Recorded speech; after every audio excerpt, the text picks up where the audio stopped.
اعوذ باللہ من الشیطان الرجیم، بسم اللہ الرحمن الرحیم، اللہم صلی علی محمد و آل محمد وعجل فرجہم۔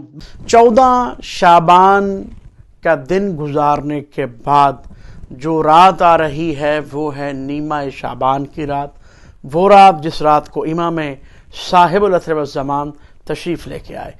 میں یہ چاہوں گا کہ چند ایک اعمال اس رات کے آپ خدمت میں عرض کروں۔ تو سب سے پہلے عمل ہے غسل کرنا۔ جب اس نیت سے غسل کیا جاتا ہے، غسل نیمہ شعبان کرتا ہوں قربتاً الی اللہ، جب اس نیت سے غسل کیا جاتا ہے تو جیسے جیسے جسم سے پانی نیچے جاتا ہے ایسے ایسے انسان کے گناہ جھڑتے جاتے ہیں۔ اور دوسرا ہے شب بیداری کرنا، جو اس رات کو جاگ کر گزارے تو معصوم فرماتے ہیں کہ وہ اس کا دل اس دن مردہ نہیں ہوگا جس دن سارے دل مردہ ہو جائیں گے۔ نمبر 3، تو زیارت امام حسین علیہ السلام پڑھنا بہت زیادہ اثر رکھتا ہے اور انسان کے گناہ معاف ہوتے ہیں۔ نمبر 4، دعائے کمیل پڑھیں اور ساتھ میں ترجمہ بھی پڑھیں۔